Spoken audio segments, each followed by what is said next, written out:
Ah, le flop. Pour certains, c'est l'arme ultime pour prendre l'ascendant sur l'équipe adverse. Une manière d'entrer dans la tête de votre adversaire direct et de le rendre fou. Pour cela, tous les artifices sont permis. Cris, projections exagérées, simulation de blessures. Bref, vous l'avez compris, rien n'est trop gros lorsqu'il s'agit de flopper. Un seul objectif, qu'une faute soit sifflée en votre faveur. Le seul souci lorsqu'on pratique le flopping, c'est qu'en plus de votre vis-à-vis, il faut réussir à duper l'arbitre. Mais comme le ridicule ne tue pas, n'hésitez pas à exagérer au maximum le moindre contact, le moindre geste qui vous effleurerait le corps ou le visage. Et restez par terre, ça fait plus crédible. Si le flopping a parfois mauvaise presse au sein des joueurs, il fait partie intégrante du basket et reste largement utilisé, surtout en NBA. Mais du coup, c'est quoi le flop ? Le flop, c'est l'art de simuler et de surjouer l'impact d'un contact avec son adversaire.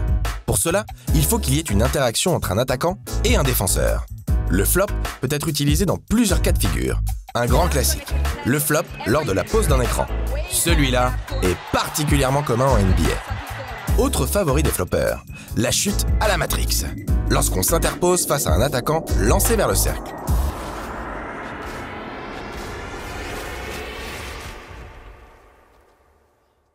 Le flop peut aussi intervenir lors d'une prise de contact avec l'adversaire, par exemple quand on prend position au poste. Et puis, même quand il n'y a aucun contact, on peut tout de même essayer de flopper.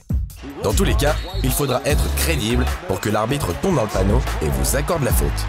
Dans le cas contraire, votre réputation en prendra un sacré coup. Et dans le pire des cas, une faute technique sera sifflée à votre compte. Whack, get out! En NBA, on a vu pas mal d'acteurs hollywoodiens défiler sur les parquets ces dernières années. Et comme d'habitude sur le starter, on va vous raconter la petite histoire des as de la simulation. Pour cela, il faut retourner dans les années 50 et 60. La nature humaine ne changeant pas, les joueurs de l'époque essayaient déjà de duper les arbitres avec des contacts imaginaires ou autres exagérations. Et quand on parle des précurseurs en NBA, c'est souvent les Lakers et les Celtics qui pointent le bout de leur nez. Cette fois-ci, pas de Bill Russell ou de Will Chamberlain au programme. Ces colosses auraient eu du mal à flopper même s'ils le désiraient. Non, intéressons-nous plutôt à un joueur qui possède un palmarès qui ferait pâlir bon nombre de stars actuelles.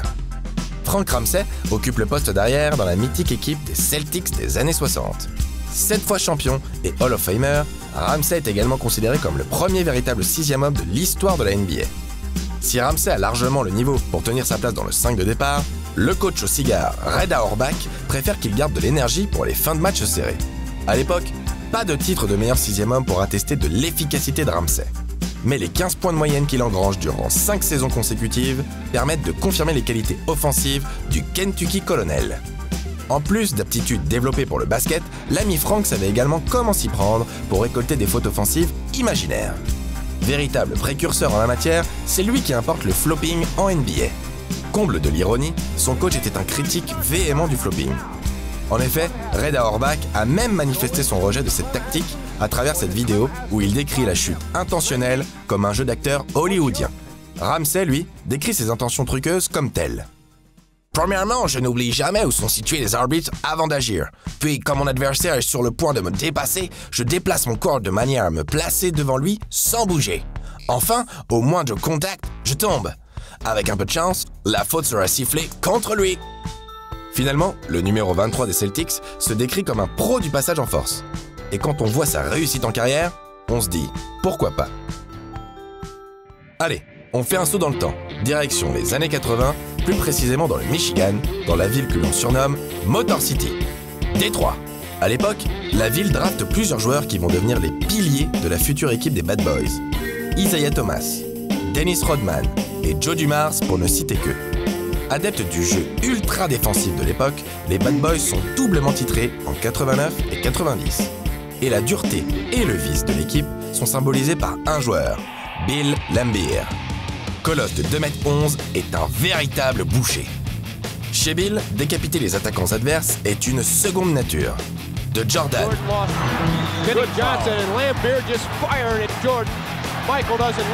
à Bird, en passant par Karl Malone, tout le monde y passe. Cela fait de Laimbeer le joueur le plus détesté de la ligue. Les adversaires des Pistons savent qu'à n'importe quel moment, le pivot originaire de Boston peut trouver un moyen de leur faire mal. ou de tromper les arbitres. Car si Laimbeer aime le défi physique, il sait également s'y prendre pour simuler et décupler l'effet du moindre contact. Évidemment, ça a le don de faire péter les plombs à ses adversaires. Au classement des bagarres provoquées sur un terrain NBA, Bill est peut-être le GOAT. On the horn, Laimbeer follows with the ball, and then Barkley and Laimbeer. Barkley gets in the left. Laimbeer will come back with an uppercut.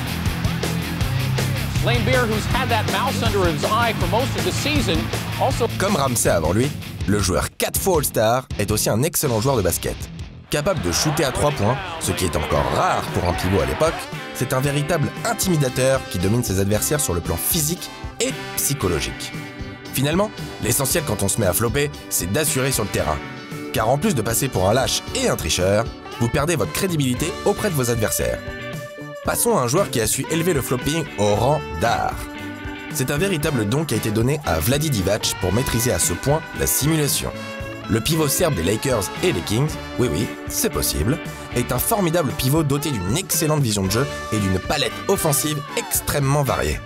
Drafté en 89, le barbu profite de son jeu d'acteur pour faire sortir du match des adversaires plus physiques que lui. Et forcément, c'est le Shaq qui trinque. Faute offensive! This is flop. You saw it. I'm going to explain. Paradoxalement, le flop connaît actuellement son âge d'or.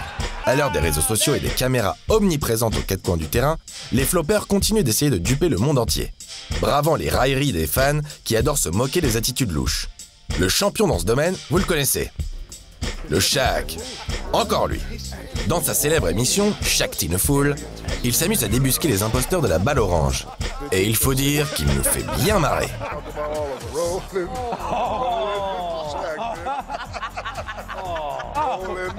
Dude, that ain't right. Just keep going, Thomas. Go right to that room. Hey, robot. Keep rolling. Et dans le domaine du flop, on a repéré des MVP. On commence avec un MVP au sens propre du terme. 4 fois meilleur joueur de la saison régulière, triple champion NBA et considéré comme le meilleur joueur de sa génération, c'est aussi le GOAT du flopping. LeBron James. Eh oui, car même quand on est une force de la nature qui s'entraîne comme un dingue, une carrière à Hollywood, ça se prépare. Et en attendant Space Jam 2, le moins que l'on puisse dire, c'est que The Chosen One est un as du flopping. Alors, moyen d'éviter les blessures ou comportement de diva? On vous laisse seul juge. En attendant, voici les highlights en carrière de Le Flop James. Quel régal!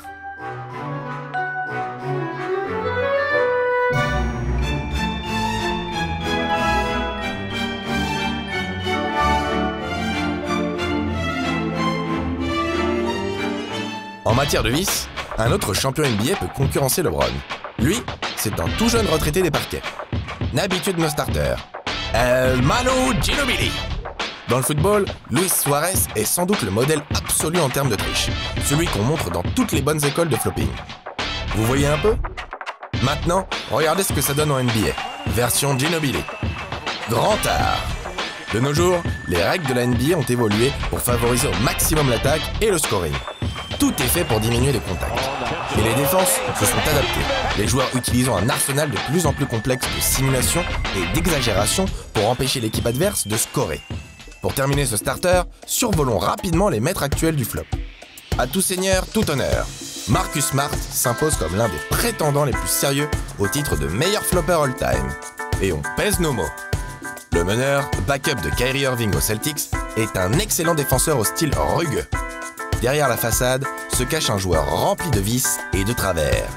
Parfois, plus ridicule que crédible, les coups de bluff de Marcus s'avèrent la plupart du temps payants. 7.3 to go, and a 1-point. Oh, look out! It'll be Boston right it. For the pushing and shoving, and Harden knocks Smart down, and is called for another foul. And on that.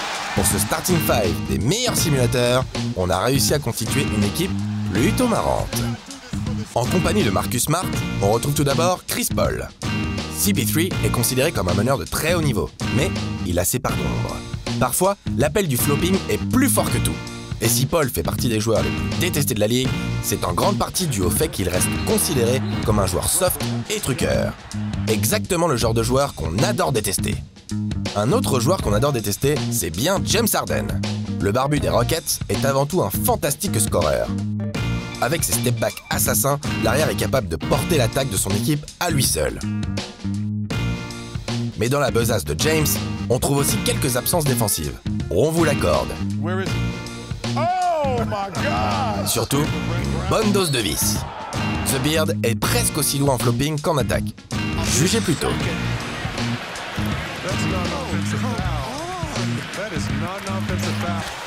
Look at James right there and oh boy. Oh my goodness. Enfin, Lance Stevenson et Joel Embiid viennent compléter ce 5 de haut niveau.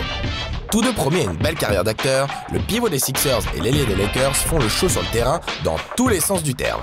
La spécialité de Jojo et de Born Ready, c'est de flopper puis de trash-talker une fois que l'arbitre est tombé dans le panneau. De véritables génies. Andre foul here. And look at Joel Embiid. He's doing the same thing he did in Philadelphia last year. Late in the game. This is just a simple play where you throw the ball to the post and you make a cut. And you're going to get bumped. He's going to the cup. He gets it smacked against the backboard. And look at this. Come on.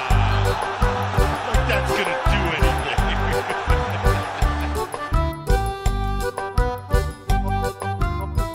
Au final, même si on peut admettre qu'il est moralement répréhensible, impossible de détester le flopping.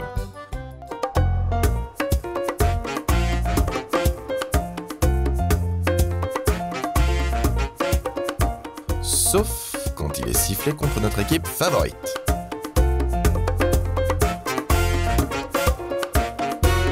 Subscribe.